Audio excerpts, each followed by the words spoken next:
할렐루야. 네, 오늘도 주님의 사랑과 은총이 저 여러분 가운데 가득하기를 소망합니다. 이제 3월이 됐습니다. 3월 새로운 또 월이 됐지만 또 대학 청년들에게는 또 새로운 학기가 또 시작이 됐습니다. 이번 학기에도 주님께서 여러분에게 부어주시는 풍성한 은혜와 사랑을 가득 경험하시길 간절히 소망합니다. 날씨가 조금 요즘에 춥습니다. 이렇게 3월인데 다시 겨울이 온 듯한 날씨인데 여러분 환절기 기간에 여러분 더욱더 강건하시길 바라고 무엇보다 주의 말씀과 은혜 가운데 거하시는 이 사순절 기간이 되길 소망합니다.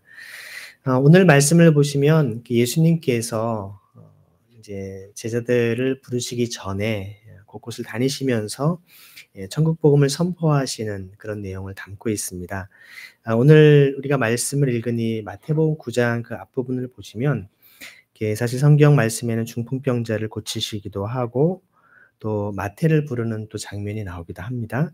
그리고 또 금식에 대한 논쟁도 있고 또 그리고 이제 그 혈류증에 걸린 여인을 낫기도 하시고 또 실제로 이제 눈먼 사람도 고침을 받는 또 말 못하는 사람이 고침을 받는 즉 주님께서 누가복음 4장에 보면은 희년을 선포하시면서 말씀하셨던 그 당시에 가난한 사람들, 억눌리고 또 그들이 정말 눈멀고 또 고통과 압제 속에 있는 사람들을 자유케 한 그 말씀들이 주님의 이러한 사역들을 통해서 구체적으로 실현이 되고 있음을 이렇게 보여주고 있는 것이죠. 그래서 오늘 말씀도 보면 사실 35절 말씀은 앞에 9장 1절부터 여기에 나오는 실제로 34절까지에 있었던 모든 말씀들을 압축하는 부분이기도 합니다. 주님이 하셨던 일들을 보여주고 있는데요. 보면 예수님께서 모든 도시와 마을을 두루 다니시면서 유대 사람의 여러 회당에서 가르치셨고 또 하늘나라의 복음을 선포하셨고 온갖 질병과 온갖 아픔을 고쳐주셨다라고 말씀을 얘기를 하고 있습니다.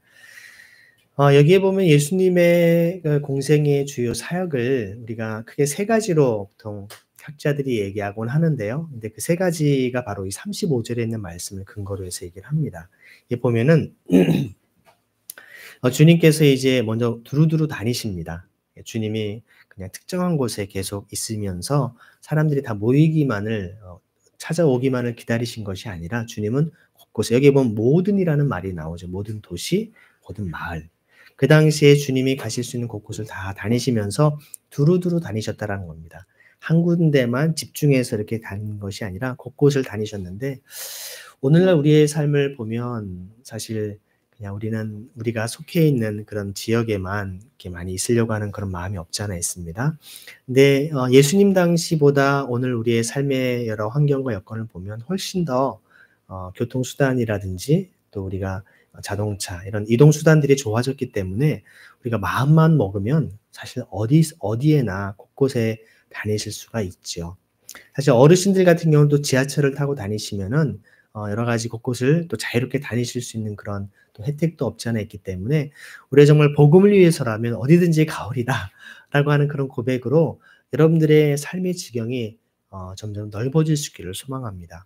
그래서 먼저는 예수님 말씀처럼 예루살렘과 온 유대와 사마리아와 땅끝까지 말씀하신 것처럼 영적으로 여러분의 가정에 있는 아직 믿지 않은 분들 또 여러분이 어떤 학교나 직장 동료분들 그리고 좀 더 나아가서는 우리가 사는 이 북촌 내 이쪽에 있는 종로에 있는 지역 또 여러분들이 사시는 동네 그리고 서울 또 대한민국 저 북한 땅과 세계 열방까지 우리가 주의 복음을 위해서 두루두루 다니는 그런 삶을 살 수 있기를 소망합니다. 우리가 복음을 위해서 어디든지 저의 말씀을 가지고 나아가겠습니다라는 결단이 우리 가운데 있어야 할 줄 압니다. 그냥 우리는 보통 안주하기를 좋아합니다. 편안하게 있는 게 좋죠. 하지만 주님께서 부르신 곳이라면 어디든지 가겠습니다라는 결단과 믿음으로 순종의 자세가 된다면 주님 여러분은 기쁘게 사용하실 줄로 믿습니다. 옆에 분에게 주님이 말씀하시면 어디든지 가겠습니다. 인사하겠습니다.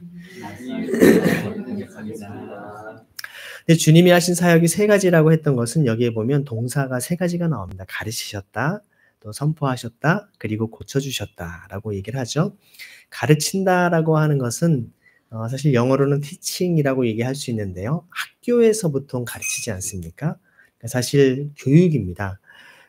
여기에서 보면 사실 회당에서 가르치셨다라고 얘기하는데 그 당시에 종교인들이 함께 예배드리고 했었던 그런 공동체인데 오늘로 얘기하면 우리 주빌리 교회에서도 가르치지만 또 우리가 대학을 통해서도 학교를 통해서도 가르침을 할 수 있지 않겠습니까? 그리고 또한 여기에 하늘나라 복음을 선포하셨다라고 하는데요. 하늘나라라고 하는 것이 사실 공간적인 개념의 하늘나라만이 아니라 천국, 또 하나님이 통치하시고 다스리시는 하나님 나라를 이제 선포하셨다는 것이죠. 사실 마태복음에 보면 마태복음에서는 항상 이렇게 천국의 개념을 하늘나라로 보통 표현합니다. 다른 데서는 하나님 나라라고도 표현하기도 하는데요. 단순한 공간 개념이 아니라 주님이 통치하고 다스리시는 주님의 임재가 가득한 것을 얘기하는데요. 그 천국의 복음, 천국의 기쁜 소식을 선포했다라고 얘기하죠. 가르치는 것은 마치 이 컵에다 물을 따르기 위해서 쫄쫄쫄쫄 따르는 것이라면 선포하는 거는요. 듣든지 안 듣든지 막 쏟아붓는 겁니다. 그냥 큰 물통을 그냥 이 컵에다 들이붓는 듯한. 그래서 사람들이 복음을 듣든지 아니 듣든지 때를 얻든지 못 얻든지 말씀을 선포하는 그런 삶이라고 얘기할 수 있습니다. 프로클레임인데 바로 복음 선포하는 교회 그리스도인들이 감당해야 될 그런 중요한 사명인 것이죠. 세 번째는 온갖 질병 또 온갖 아픔을 주님이 고쳐주셨다라고 얘기를 합니다. 힐링이죠. 이것은 보통 우리가 병원에서 고침을 요즘에 하고 있는 것처럼 사실 여러분 학교나 병원도 다 원래는 복음을 선포하기 위해서 잃어버린 영혼들을 위해 나가다 보니까 그들이 가난한 문제, 질병의 문제, 배우지 못한 문제를 다 해결하기 위해서 학교와 병원들을 함께 세워왔던 것을 볼 수 있지 않습니까? 그러니까 실제로 사실 이러한 온갖 질병과 아픔을 주님이 고쳐주셨던 것처럼 오늘 우리 그리스도인의 삶 속에서도 예수 그리스도의 이름의 능력으로 이런 일들을 감당을 해야 할 줄 믿습니다. 오늘 말씀에는 적어놓지 않았지만요, 여러분. 실제 마태복음 10장 1절에 이렇게 얘기합니다. 예수께서 12 제자를 부르셔서 더러운 귀신을 제어하는 권능을 주시고 그들이 더러운 귀신을 쫓아내고 온갖 질병과 온갖 허약함을 고치게 하셨다라고 얘기를 합니다. 바로 예수님께서 이 말씀을 통해서 우리에게 보여주시는 것은 무엇이냐면 실제로 주님께서 이렇게 하셨던 것처럼 제자들을 부르셔서 동일하게 이런 사명을 감당하도록 그들을 부르셨다는 겁니다. 그런 능력을 주셨다는 겁니다. 그러니까 복음을 선포하고 또 하나님 말씀을 가르치고 온갖 질병과 고통을 또 아픔들을 주님이 고쳐주셨던 것처럼 우리 교회가 우리 신앙 공동체가 감당해야 될 우리의 동사가 있다면 행동해야 할 것이 있다면 이 세 가지라는 것입니다. 그래서 보통 교회와 병원과 학교라고 하는 소위 한국 선교 역사에서는 트라이앵글 메소드라고 얘기하는데요. 세 가지를 꼭지점으로 같이 사역을 해왔던 겁니다. 그래서 우리 그리스도인의 신앙생활의 영적인 영역을 여러분 교회 안에서만이 아니라 학교 안에서도 주의 복음을 온전히 가르치고 전파하는 일들을 감당을 해야 됩니다. 또 병원의 사역을 통하여서 아픈 사람들을 고치고 치료하는 일들을 해야 됩니다. 하지만 여러분 중요한 것은 이것이 교회나 병원이나 학교에서 다 알아서 하니까 나는 그냥 교회만 열심히 다니면 되지라고 여러분 생각할 수 있는데요. 그렇지만 않다라는 것입니다.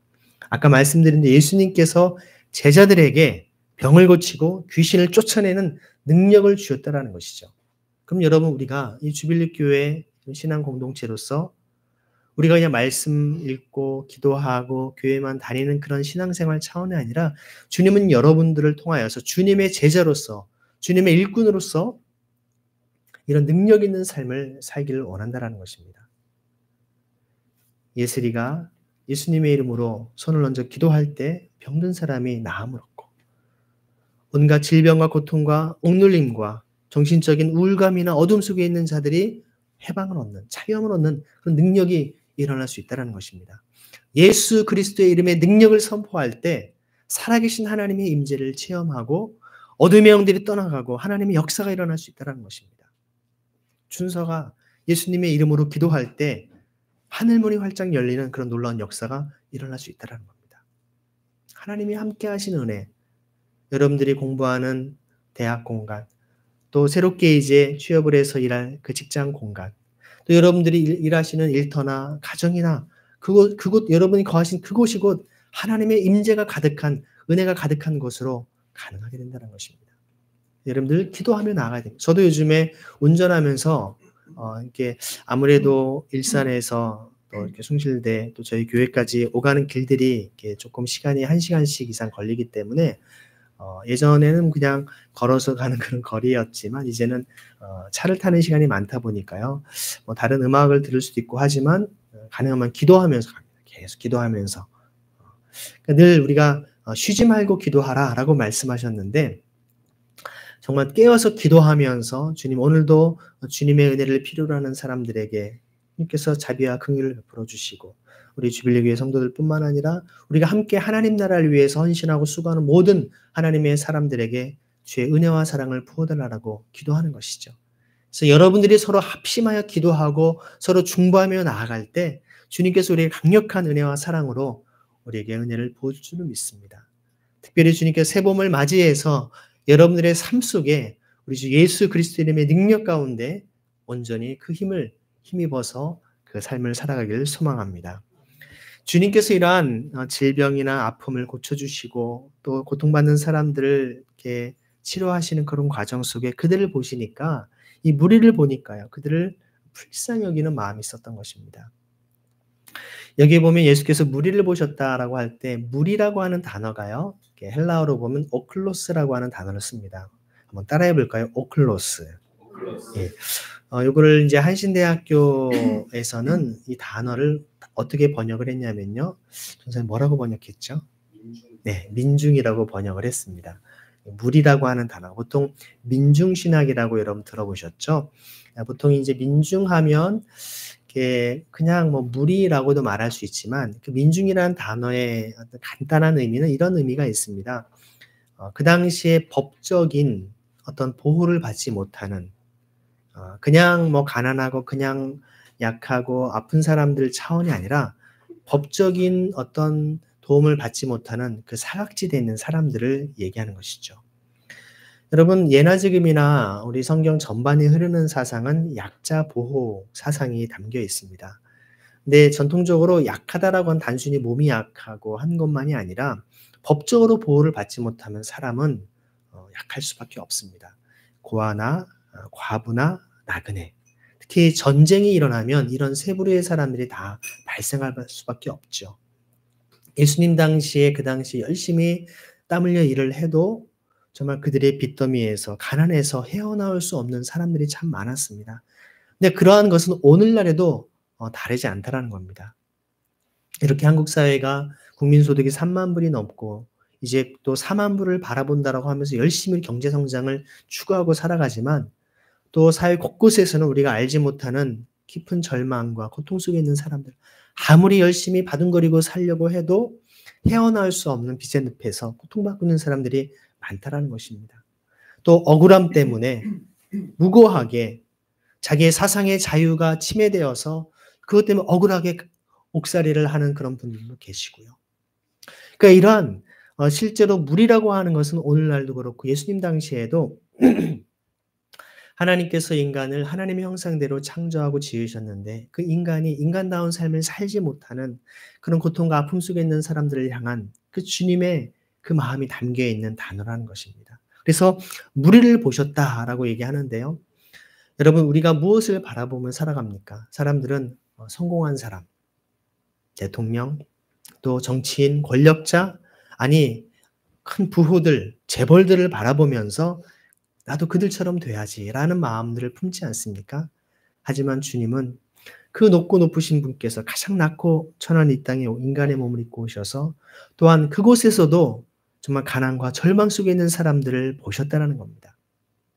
단순히 그냥 봤다라는 측면이 아니라 그 봄과 함께 그들을 불쌍히 여기셨다라는 겁니다. 불쌍히 여겼다라고 하는 말을 예전 성경은 긍휼히 여기셨다 혹은 민망히 여기셨다라고 표현하는데요. 가슴 아파하는 겁니다. 긍휼히 여기다라고 하는 단어는 사실 원문의 의미를 보면 우리가 하나님 나라의 통치 원리가 공평과 정의를 얘기하지 않습니까? 미슈파토 쯔다카 할 때 쯔다카의 개념입니다. 마음을 같이 하는 겁니다. 하나님과 함께 마음을 같이 하는 게 믿음이고요. 하나님께서 우리를 향해 마음을 같이 해주시는 것이 의롭다 하시는 칭의입니다. 우리가 서로 인간 간에 서로 이웃 간의 마음을 같이 하는 것이 바로 긍휼이고 자비이고 민망히 여기는 마음입니다. 취업 소식을 들었습니다. 너무 기쁘죠. 정말 제 기쁨처럼 막 기쁘고 감사한 일입니다. 마음을 같이 하는 겁니다. 같이 기뻐하는 것이죠. 누가 아프고 고통 중에 있습니다. 같이 가슴 아프고 힘든 마음을 같이 하는 겁니다. 주님께서 그 무리들의 그 당시 민중들의 고통과 절망의 상황을 보시면서 아주 불쌍히 여기신 겁니다. 이것은 결코 어떤 높은 사람이 어떤 굴욕적인 어떤 그런 시선으로 그들을 정말 깔아보는 그런 시선이 아닌 것입니다. 함께 아파하고 함께 그들과 울고 함께 그들과 마음을 같이 하는 그것이 주님께서 불쌍히 여기신 예수님이 이 땅에 오셔서 하나님 나라의 통치 원리대로 그들과 마음을 같이 하시고 그들의 억울함을 대변하고 변호하고 풀어주는 역할을 하나님의 공의를 세우는 사명을 감당하시지 않았습니까? 주님께서 그들을 뭐라고 말씀하셨냐면 마치 목자 없는 양과 같다라고 말씀하십니다. 양떼들은 목자의 도움을 절대적으로 필요로 한다라고 하지 않습니까? 그렇기 때문에 이 목자의 도움이 없이는 양들은 사실은 그냥 제대로 어떻게 보면 그들이 꼴을 먹지도 못할 뿐만 아니라 일이라든지 늑대나 어떤 여러 맹수들에게 잡혀 죽을 수 있다는 것입니다.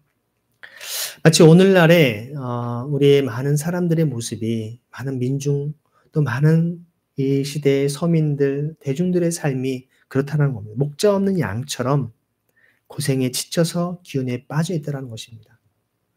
우리의 삶에 많은 여러 가지 어려움들이 있지만 그런 것들을 누군가 같이 공감해 주지 못하고 함께 그 아픔을 풀어주지 못한다면 그들은 더 깊은 절망이 있을 수밖에 없다는 것입니다. 사실 사람이 어렵고 힘들 때 누구나 어려움을 만납니다. 예상치 못한 인간의 어떤 그런 고통의 상황들이 우리에게 닥칠 수가 있는데요.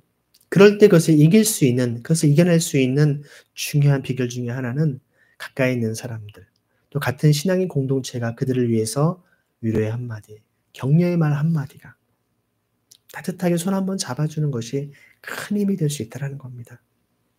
그렇게 하지 못할 때 아무도 나의 마음을 공감해 주지 않고 아무도 나의 상황을 형편을 헤아리지 못한다라고 할 때 더 깊은 어려움과 고통과 절망에서 헤어나올 수 없게 된다는 것입니다. 우리의 마음이, 우리의 삶이 어찌 보면 이 땅에서 열심히 살아가고 또 성공하고 남부럽지 않을 정도로 정말 남부럽지 않게 잘 살고 싶은 열정으로 살아가는 것 굉장히 중요합니다.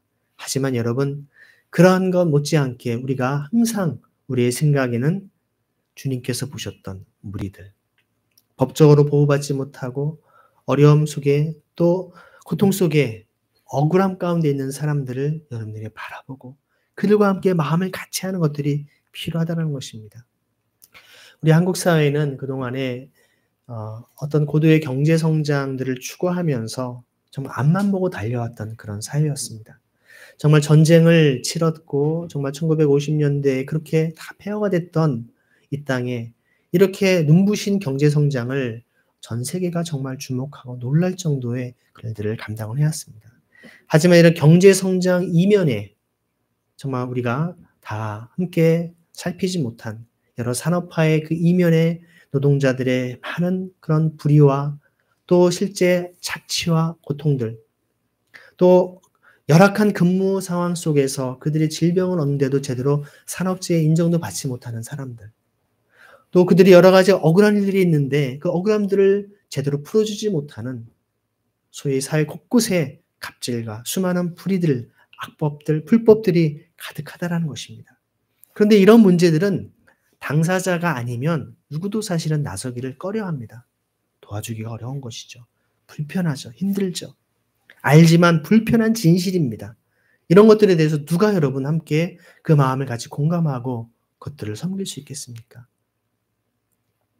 우리가 가지고 있는 지식, 또 우리에게 재능, 우리가 가지고 있는 재물과 시간과 우리의 모든 것들을 통하여서 그런 사람들을 돌보고 섬기는 일을 감당해야 될 줄 믿습니다.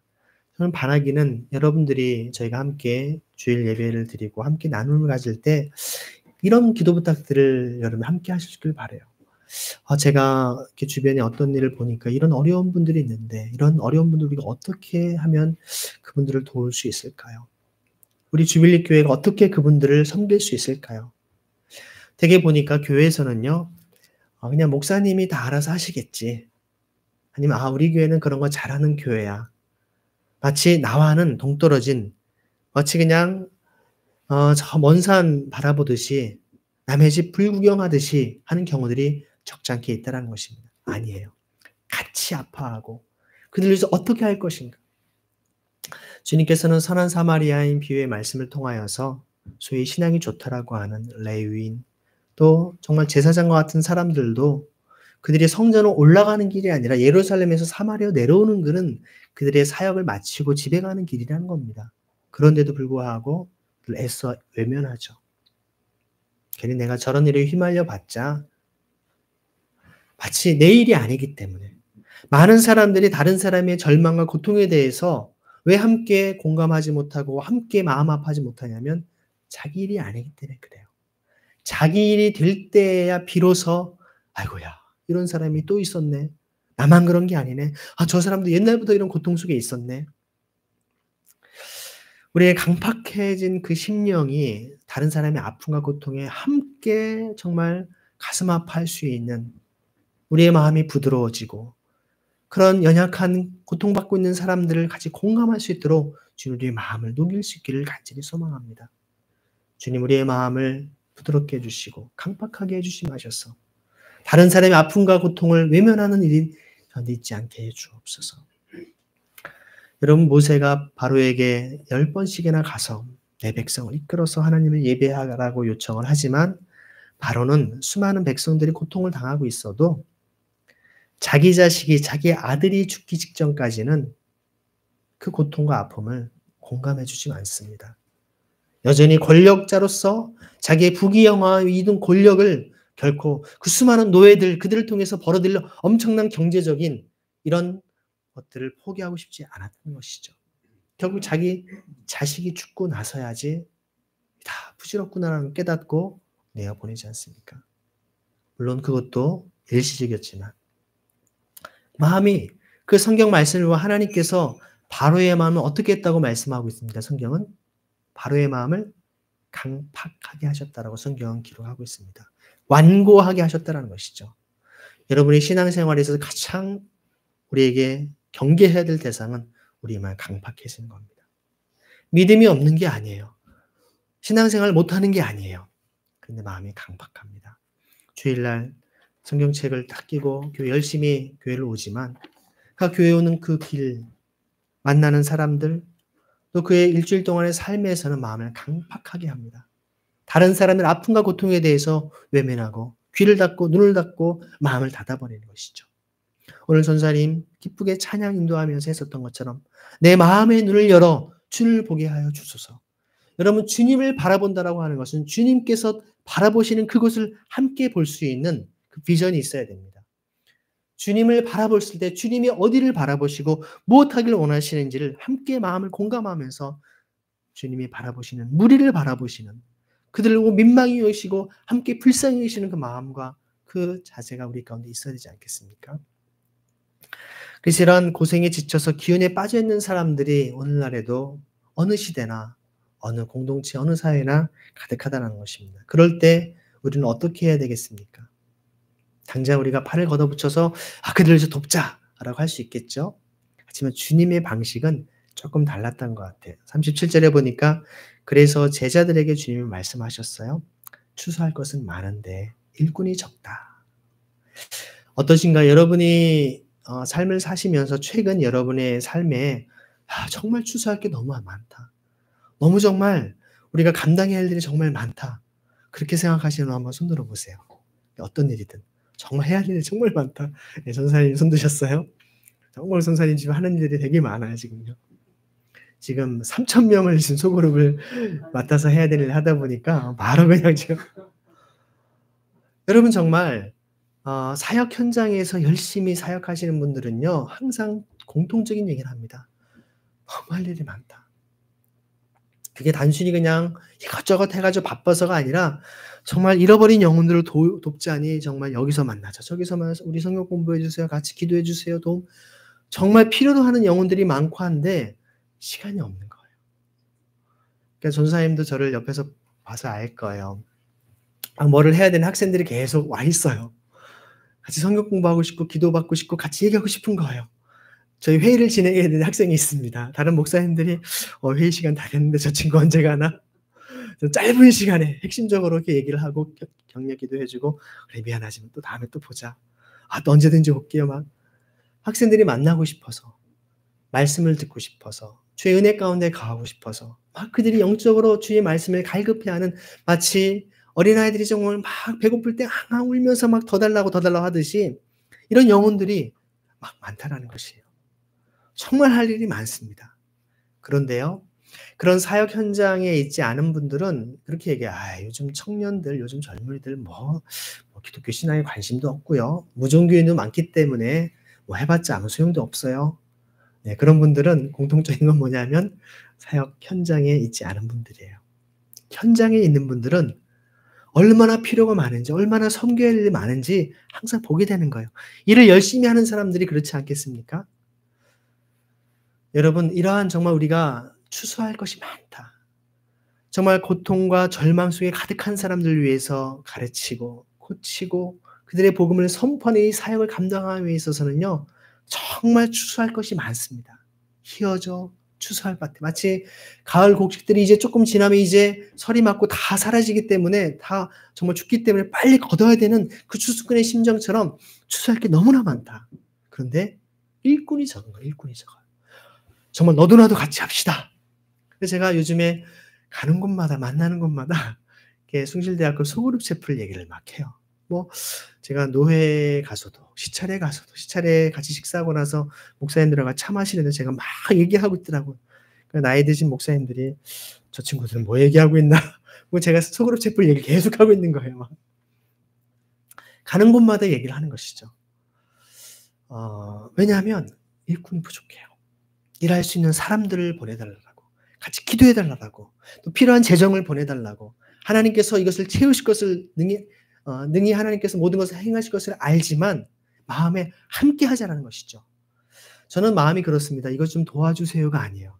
이 하나님의 놀라운 역사의 현장에 함께 참여해서 그 하나님의 살아계심을, 하나님의 능력과 역사하심을 경험하시라고, 맛보시라고, 이 놀라운 기회를 왜 모르시냐고. 지난주에도 그랬어요. 같이 아까 전사님 말씀해 주신 것처럼 어떤 장로님을 초청해서 같이 선교센터 후원을 요청을 드리는 자리였는데요. 제가 그랬어요.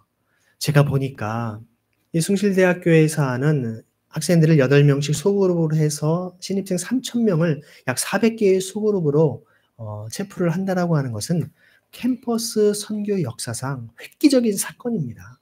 그동안 한 50년 이상 동안 많은 선교단체가 캠퍼스 선교 역사들을 감당했지만 사실 죄송하지만 요즘에 선교단체들이 캠퍼스 사역 제대로 하기 어렵습니다. 거의 선교단체가 거의 죽었다라고 생각해도 과언이 아닙니다.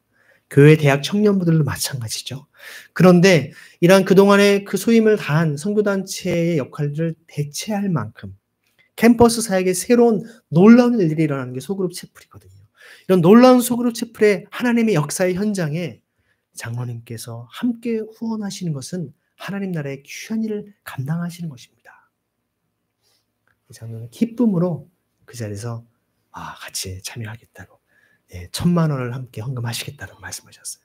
감사하죠. 학교로 물론 교회로 학교로 돈을 내시겠다고 말씀했습니다. 그러면서 그분이 바로 이 말씀하시더라고요. 영적인 원리를 하시더라고요. 하나님 나라의 일에 함께 동참하면 하나님께서 그 헌신한 부분을 더 풍성히 채우시는 것을 경험했기 때문에 하나님께서 정말 교수님을 통해 목사님을 통해 말씀하시는 귀한 현장에 이 부름에 제가 순종하는 것이 오히려 너무나 기쁘고 감사하다고. 저 같은 사람에게 이런 기회를 주셔서 감사하다라고. 그 장로님은 영적인 원리를 제대로 아는 분이세요. 하나님 나라에 동참할 수 있는 기회를 주셔서 감사하다라고. 제가 학교에 이번에 한 큰 돈 1,000만 원 또 내는데요. 의시된 그게 아니죠. 하나님의 일에 함께 동참할 수 있다라는 것에 기쁨과 감사의 고백을 드릴 수 있다라는 것. 여러분, 우리의 삶 속에 정말 일꾼이 적다라고 하는 어떻게 할까? 함께 일을 합시다. 그래서 저는 아까 우리가 기도 제목에도 나와 있었지만요. 정말 주님께서 캠퍼스에 새벽일 같은 주의 청년들이 즐거이 주님께 헌신하여서 주님의 일들을 감당할 수 있기를 저는 간절히 소망합니다. 주님께서 일꾼이 적으니까 빨리 가서 일꾼들을 불러와라 라고 한 게 아니라 어떻게 하십니까? 주님의 방법은 38절 함께 읽겠습니다. 시작. 그러므로 너희는 추수하는 주인에게 일꾼들을 그의 추수밭으로 보내시라고 청하여라. 제 말씀이 좀 복잡한 것 같긴 한데요. 한마디로 뭐 하라는 겁니까? 일꾼이 적으니까 가서 일꾼들을 빨리 찾아와라, 데려와라 그런 말씀인가요? 주님께서 그러니까 이런 추수할 것은 정말 많은데 사람들이 고통받고 힘들고 어려워하는데 정말 일꾼이 너무나 부족하다. 그러니까 너희가 뭐 하라? 한마디로 말하면 주님께 하나님께 기도하라는 얘기입니다. 이게 무슨 말씀이지? 하나님께서 우리를 향하신 마음을 예수님을 통해 우리에게 말씀하고 계십니다. 잃어버린 자들을 향하여서 우리가 가장 먼저 해야 할 일이 무엇인가? 하나님, 추수할 일꾼들을 보내주십시오. 기도하라는 겁니다. 기도하라는 얘기는 주님, 저는 안 갈 테니까요. 다른 사람들 많이 보내주십시오 하는 그런 기도일까요? 아닙니다. 주님, 이 기도를 할 수 있는 사람은요, 그 사람이 그 현장에 헌신되고 그 속에 들여질 때, 주님의 그 사역에 적극적으로 동참할 때 이런 기도가 나오는 겁니다. 주님, 제가 이 사역에 함께 해보니 정말 하나님이 기뻐하시는 귀한 일입니다. 정말 소중한 일입니다.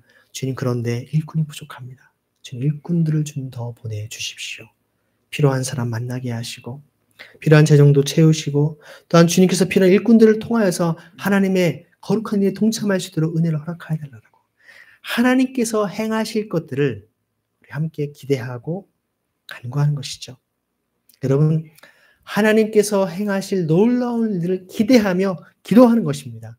그럴 때 하나님께서 필요한 것들을 채우시고 도우시는 것을 경험하는 것이죠. 여러분 마음속에 이 기도에 함께 동참하시길 바랍니다. 하나님 나라의 놀라운 역사에 함께 기도로 동참하는 것 중요한 것입니다. 그 기도한다라고 하는 것은 기도만 하고 저는 하지 않는다. 그것이 아니라 주님, 저도 그 삶의 현장에, 그 사역의 현장에 헌신하며 동참하길 원합니다. 그 고백이 담겨 있는 것이죠. 3월 첫 주를 맞이해서 여러분의 마음속에 이런 결단이 있길 원합니다. 주님, 제가 이번 학기 새롭게 시작하는 학업과 또 직장에서의 일들, 또 가정과 또 일터에서 모든 일 속에 주님, 저를 통하여서 주님 새로운 일을 행하여 주옵소서. 잃어버린 자들이 주님께로 돌아오고 억눌리고 고통받는 사람들을 함께 마음 아파하고 그들 위로하고 섬기는 일을 감당하기를 원합니다. 그래서 정말 주님의 일꾼으로서의 그런 삶을 온전히 살기를 원하고 또한 이 일에 더 많은 사람들이 일어나서 그 주님의 나라를 위해 섬길 수 있기를 소망합니다. 주님 저를 사용하여 주옵소서. 일꾼들을 보내주소서. 기도할 수 있기를 소망합니다. 옆에 분에게 한번 얘기할까요? 주님께 일꾼들을 보내달라고 기도합시다. 인사하시겠습니다. 네. 여러분, 이런 추수밭은 어떠한 곳입니까? 추수는요, 풍성한 하나님의 곡식과 기쁨이 가득한 곳입니다. 알곡들을 챙기는 자리입니다. 마음에 여유가 있습니다. 좀 더 가져가라. 교회에서 김장을 담그고 하면요, 김장을 많이 담근 다음에 우리 정말 최영 권사님 얼마나 정말 칼질을 잘하시는지 제가 깜짝 놀랐습니다. 물을 써시고 막 하셔서 하시는데 순식간에 하십니다. 막 버무려가지고 맛있게 거기에 막 항상 보면 권사님들께서 막 서로 다투세요. 근데 다투는 게 나쁜 의미가 아니라 이렇게 해야 맛있다고 저렇게 해야 맛있다고 더 넣으라고 막 더 넣어. 너무 많이 넣었다고 막 그래도 더 넣으라고 그냥 막 더 이것저것 더 넣으라고 그냥 난리이신다 보면요. 이렇게 맛있게 만든 다음에 그리고 그 다음에 어떻게 합니까? 다 청년들, 다 집사님, 권사님 다 싸주십니다. 됐다. 이것도 가져가라고. 여러분 이렇게 풍성한 추수밭에는요. 함께 잔치가 벌어지는 것, 함께 먹고 마시고 즐기는 것입니다. 거기에는 가난한 사람, 고통받는 사람 누구나 다 기쁨의 잔치에 참여하는 것입니다. 천국의 놀라운 추수의 잔치에 참여하는 특권이 주어진다는 것입니다. 그 삶에 하나님의 살아 역사하신 일을 경험하게 되는 겁니다. 하나님이 어떻게 내 삶 속에 우리의 공동체를 통해서 역사하신지를 경험하는 것이죠. 이런 삶에 우리가 동참하지 않으면 아무 일도 일어나지 않는 것입니다. 아니 그런 일이 일어나고 있어도 그것을 영적으로 감지하지 못하고 깨닫지 못하는 것이죠. 바라기는 저와 여러분의 마음속에 이 시대에 정말 목자 없는 양과 같은 수많은 무리들이 우리의 주변에 있습니다. 겉으로는 경제적으로는 부유하고 잘 살지 모르겠습니다. 또 세상적인 권력과 부귀영화를 누리며 살아가는지 모르겠습니다. 하지만 그 내면 깊은 곳에는 삶의 방향을 또 삶의 의미를 깨닫지 못해서 왜 살아야 되는지, 아니 어떻게 살아야 되는지, 뭐를 위해 살아야 되는지 목적 없이 방황하고 유리하는 영혼들이 너무나 많습니다. 그들을 향하여서 주님께서 여러분이 먼저 주님, 제가 그런 추수의 현장에 그들을 섬기는 일꾼으로서의 삶을 살기를 원합니다. 또한 그런 일꾼들을 보내주셔서 우리 주빌리교회 공동체뿐만 아니라 한국교회와 그리스도인들을 통하여서 수많은 하나님의 일꾼들이 세움을 얻는 은혜가 있게 하여 주옵소서 기도하기를 소망합니다. 같이 이 시간 그런 마음을 가지고 이 시간 기도하기를 원합니다. 주님, 주님께서 우리를 모시고 민망히 여기시면서 정말 그들을 위해서 추수할 일꾼을 보내어달라고 하나님 아버지께 기도하라고 하신 것처럼 주님 우리의 마음에도 하나님의 마음을 품고 이런 추수 현장에 놀라운 추수의 기쁨을 함께 만끽하며 누릴 수 있는 우리의 복된 삶이 되게 하여 주옵소서. 새로운 3월 한 달 동안 하나님이 역사하신 그 은혜를 경험하는 그것을 맛보며 기뻐하는 우리 모두 되게 하여 주옵소서. 같이 이 시간 기도하겠습니다. 하나님 감사합니다. 오늘도 우리에게 주신 하나님의 풍성한 은혜와 사랑으로 주님 이번 3월 한 달을 새롭게 살아가길 소망합니다. 우리의 부족한 삶과 우리의 모습들이 많지만 주님 오늘 우리를 통하여서 거룩한 능력권의 가운데 주의 영광과 은혜와 사랑을 드러낼 줄을 믿습니다. 주님께서 추수할 것을 많게 추수할 일꾼이 적으니 그러므로 추수한 주님의 청하여되 추수할 일꾼을 보내려고 말씀하셨습니다. 먼저 주님 하나님을 간절히 바라보며 주님께서 바라보시고 주님께서 가슴 아파하시며 마음으로 함께 하시는 그곳을 향하게 하여 주옵소서. 우리라고 일컫는 민중, 서민, 고통과 억울함과 아픔 속에 있는 사람들을 바라보게 하시고 그들을 향한 주의 사랑의 가운데 우리의 삶이 그들을 향하게 하여 주옵소서. 주님의 풍성한 사랑 눈으로 그들을 섬기게 하시며 주의 영광을 삼아 나가시도록 인도하여 주옵소서. 이럴 때 잃어버린 자들이 주님께 나와 그들로 주님을 찬양하며 추수의 기쁨과 함께 맛볼 수 있는 우리 모두의 수들을 허락하여 주옵소서. 주님 주빌리교회 온 성도를 한 사람 한 사람을 기억하여 주시고 이들의 가정과 일터와 캠퍼스 이들의 삶의 현장 가운데 주님 세를 행하여 주옵소서. 주의 복음을 선포하며 또한 주님의 말씀을 가르치며 또한 잃어버린 자 고통받는 아픈 자들을 치유하며 회복하시는 하나님의 거룩한 삶을 살아가도록 은혜를 베풀어 주옵소서. 우리 함께 하신 주님을 찬양합니다. 우리 인생을 새롭게 하여 주옵소서. 주님의 능력하신 주님을 찬양합니다. 주님을 승축합니다. 주님을 감사합니다. 하나님 아버지 감사합니다. 주님은 살아계셔서 오늘도 우리와 함께 하시고 우리의 기도와 찬양, 우리의 모든 예배를 기뻐 받으신 줄을 믿습니다. 주님 오늘도 말씀을 통하여서 정말 목자 없는 양처럼 유리하고 방황하는 그 무리를 향하여서 주님께서 추수할 일꾼을 보내달라고 기도하라고 말씀하셨던 것처럼 주님 우리도 주님의 말씀을 붙잡고 이 시대 고통받는 무리들을 향하여서 함께 마음 아파하고 그들을 섬기는 주의 일꾼으로 살아가게 하여 주옵소서. 이를 감당할 수 있도록 우리에게 성령의 능력을 부어주시고 예수 그리스도 이름의 능력으로 온갖 질병과 고통과 더러운 것들을 쫓아내고 치유할 수 있는 능력을 허락하여 주옵소서. 예수 그리스도 이름을 부르는 곳마다 하나님의 놀라운 구원의 역사가 있게 하시고 치유의 역사, 회복의 역사가 일어나게 하여 주옵소서. 새롭게 시작되는 학기 또 새로운 내 삶의 현장 가운데 주님 친히 동행하여 주시고 역사하여 주시사 하나님의 살아계신과 하나님의 능력을 드러내시며 주의 놀라운 은총과 기쁨으로 함께하여 주옵소서. 그래야 우리의 삶을 통해 하나님의 살아계심을 찬양하며 당신의 삶을 보니 하나님의 영광과 주권이 함께함을 고백하며 그들로 주님을 예배하겠노라고 고백할 수 있도록 은총을 허락하여 주옵소서. 이번 새로운 학기를 통하여 주님께서 행하실 주님을 찬양합니다. 주님을 송축합니다. 살아계신 예수 그리스도의 이름으로 감사하며 기도드립니다. 아멘.